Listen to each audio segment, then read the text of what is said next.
Movie की शुरुआत में हम देखते हैं कि कैसे एक व्यक्ति अपने जीवन के मुश्किलात हालात से तंग है, मगर फिर भी यह अपने जीवन के लिए मेहनत करता है। क्रिस गार्नर जो एक सेलरमैन होता है, यह एक एक्सरे मशीन बनाया है और यह मशीन यह सेल करता है जिससे इसके घर का पूरा खर्चा चलता है।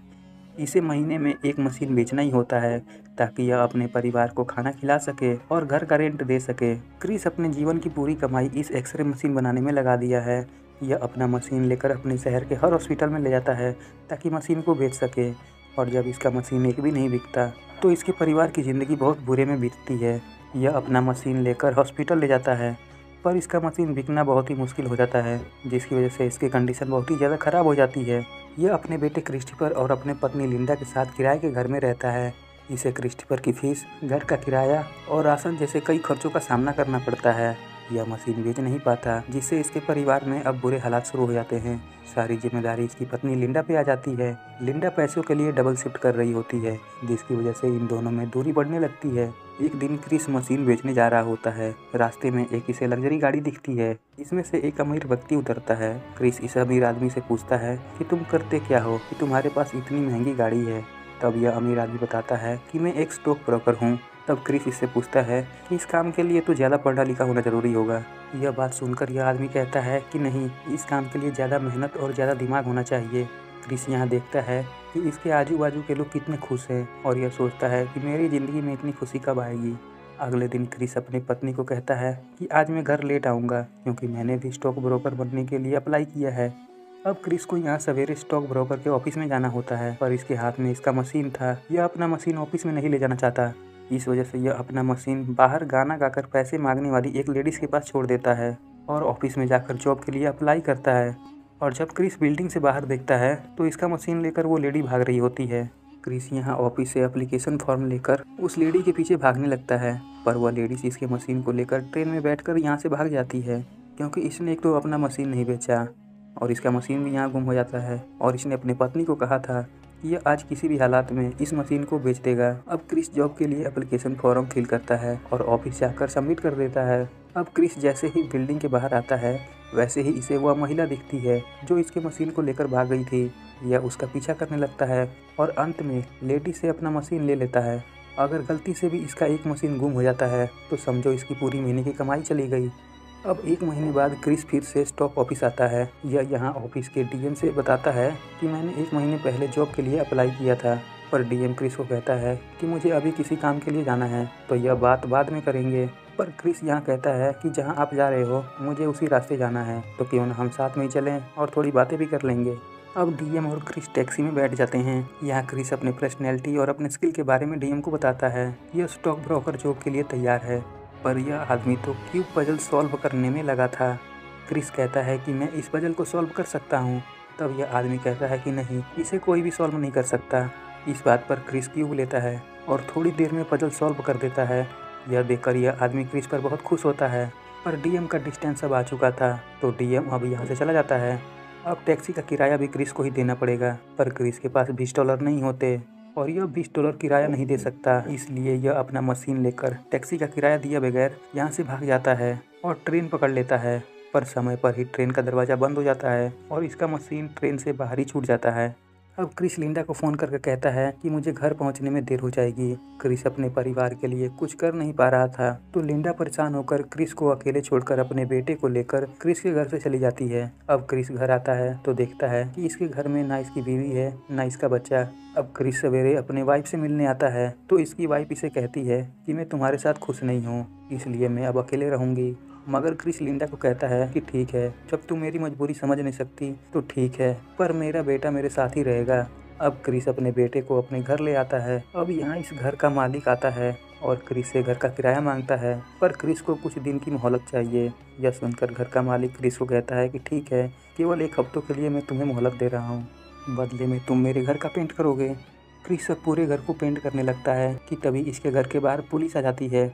पुलिस इसे यहाँ पकड़ लेती है क्योंकि क्रिस ने अपने कार पार्किंग जुर्माना के पैसे नहीं भरे थे। अब क्रिस पुलिस स्टेशन आकर जुर्माना पे करता है, लेकिन इसे आज रात यहीं रुकना होगा। अब क्रिस इन्हें बताता है कि मेरे पास एक छोटा बेटा है, उसको रिसीव करने जाना है और मुझे कल जॉब के लिए भी इंटरव्यू देने जाना है, पर पुलिस नहीं मानती। अब क्रिस लिंडा को कॉल करके कहता है कि आज क्रिस्टोफर को तुम पिकअप कर लेना। अब सवेरे इसे जॉब के लिए इंटरव्यू देने जाना होता है। क्रिस पुलिस स्टेशन से भागकर पेंट वाले कपड़े में ही इंटरव्यू देने ऑफिस पहुंच जाता है। क्रिस जब इस हालात में इंटरव्यू देने जाता है तो इसे देखकर यहाँ के लोग दंग रह जाते हैं। अब क्रिस इन्हें अपनी बीती बातें सुनाता है। यह डायरेक्ट पुलिस स्टेशन से आ रहा है। यह अपनी बात नहीं छुपाता, इन्हें सब सच सच बता देता है। इसकी मेहनत और लगन देखकर यहाँ का बॉस क्रिस को जॉब दे देता है, पर बॉस कहता है कि अभी तुम्हें कुछ सैलरी नहीं मिलेगी, अभी के लिए तुम्हें केवल हमारे लिए काम ही करना होगा, तुम्हें कोई सैलरी नहीं मिलेगी। क्रिस यह सुनकर कहता है कि ठीक है, मैं सोचकर आपको बताऊंगा। अब क्रिस अपने घर आता है तो यहाँ इसकी वाइफ मिलती है। लिंडा क्रिस को कहती है कि इसके बहन ने न्यूयॉर्क में एक दुकान खोली है और इसकी बहन इसे अपने दुकान में काम करने के लिए बुलाया है। अब अगले दिन क्रिस अपने बेटे के साथ अपना मशीन लेकर एक हॉस्पिटल में बेचने जाता है और आखिर इसने यहाँ अपना मेडिकल मशीन बेच दिया। अब क्रिस के पास कुछ पैसे हो जाते हैं। अब अगले दिन क्रिस आखिर अपने जॉब पर आता है। यहाँ यह अपने बॉस से बात कर रहा था कि तभी इसे यहाँ इसका मशीन एक दूसरे आदमी के हाथ में दिखता है, जो मशीन भागते हुए इसके हाथ से ट्रेन से बाहर गिर गया था। अब क्रिस अपना मशीन लेने के लिए उस आदमी के पीछे भागता है, पर इसे यहाँ कार टक्कर मार देती है और इसका एक जूता यहाँ खो जाता है। अब यह बिना जूता के ही जॉब पर चला जाता है। अब यह हर रोज अपनी जॉब लगन और मेहनत से करता है। यह अपना काम बड़े ही ईमानदारी और लगन से कर रहा है। यह सोचता है कि कभी न कभी तो इसे अपना काम परमानेंट मिल ही जाएगा, कभी तो इसको सैलरी मिलेगी। अब क्रिस अगले दिन कंपनी के सीईओ से मिलने आता है। यहाँ कंपनी का सीईओ क्रिस को अपने साथ बास्केटबॉल का मैच दिखाने ले आता है। अब क्रिस अपने घर आता है। यहाँ इसे पता चलता है कि इसके खाते में से कुछ टैक्स के पैसे कट चुके हैं। यह देख क्रिस उदास हो जाता है। अब क्रिस अपने फ्रेंड से दिए गए उधार पैसे मांगता है, पर इसका दोस्त इसे पैसा नहीं देता। अब क्रिस अपना मशीन लेकर एक डॉक्टर के पास बेचने जाता है ताकि इसके पास कुछ पैसे आ जाएं, मगर यहाँ इसके मशीन में छोटी सी खराबी आ जाती है। अब डॉक्टर इसे कहता है कि जब इसका मशीन ठीक हो जाएगा तब हम तुम्हारे मशीन को खरीद लेंगे। अब क्रिस यहाँ बहुत ही उदास हो जाता है। अब यह अपने घर आता है तो यह देखता है कि इसका घर का मालिक किराया न देने पर इसका सामान घर से बाहर निकाल दिया है। अब क्रिस को और ज़्यादा परेशानी होने लगी है। अब क्रिस अपने बेटे को लेकर रेलवे स्टेशन आता है और इन्हें यहाँ रात को वॉशरूम में ही सोना पड़ता है। अब क्रिस रहने के लिए दर दर भटकने लगता है। यह अपने बेटे को लेकर अनाथ आश्रम जाता है, पर यहाँ इनको रिजेक्ट कर दिया जाता है क्योंकि यहाँ सिर्फ महिला ही रहती हैं। अब आखिर इसे एक रात के लिए एक जगह रात बिताने की जगह मिल जाती है। यह यहाँ रात भर अपने एग्ज़ाम की तैयारी करता है क्योंकि कल इसके जॉब को लेकर एक एग्ज़ाम देना था। उस एग्ज़ाम में 30 में से कोई एक ही सिलेक्ट होता है। अब यह सवेरे बाहर आता है तो इसे इसके कंपनी के बॉस मिलते हैं। यह बॉस क्रिस से यहाँ $5 उधार मांगता है क्योंकि इसका वॉलेट ऑफिस में ही छूट गया होता है। अब क्रिस इन्हें पैसे दे देता है, पर इसके पास पैसे बहुत ही कम थे। क्रिस यहाँ कुछ पैसे कमाने के लिए अपना ब्लड डोनेट करता है। अब क्रिस अपनी मशीन का पुर्जा खरीद कर इस मशीन को ठीक करने लगता है और अब इसकी मशीन ठीक हो चुकी थी और आखिरकार यह अपना मशीन फिर से बेच देता है। यहाँ इसे मशीन के बदले अच्छे पैसे मिल जाते हैं। अगले दिन जब क्रिस अपने कंपनी आता है तो इसे यहाँ पता चलता है कि इसने अपने काम के प्रति अब तक सबसे ज़्यादा बंदे कंपनी के लिए जोड़े हैं और एग्ज़ाम भी इसने पास कर दिया है। आखिर इसकी मेहनत और लगन के साथ इसका स्किल देखने के बाद यहाँ का बॉस क्रिस को काम के लिए परमानेंट कर देता है और अब बॉस इसको $5 भी वापस दे देता है जो इसने उधार लिया था। अब इसे बहुत ज़्यादा सैलरी भी मिलने वाली है। क्रिस अब बहुत ज़्यादा खुश होता है, इसके आंसू रुक ही नहीं रहे थे। अब क्रिस भी अमीरों की गिनती में आ जाता है। हमने इस मूवी में देखा कि कैसे क्रिस के जीवन में कितनी बड़ी मुश्किलात हालात थे। इसकी बीवी इसे छोड़कर चली गई, फिर भी इसने हार नहीं मानी और मेहनत करता रहा और मेहनत करके इसने अपने जीवन को बेहतर बनाया। अब लास्ट में इसे $1 मिलियन का प्रोजेक्ट मिलता है। क्रिस अब अमीर आदमी बन चुका है और मूवी यहीं समाप्त हो जाती है। यह मूवी की हर एक पार्ट इमोशनल से जुड़े हुए हैं। अगर आप इस मूवी को देख लोगे तो आप रो दोगे, आपकी आंख से आंसू आ ही जाएंगे।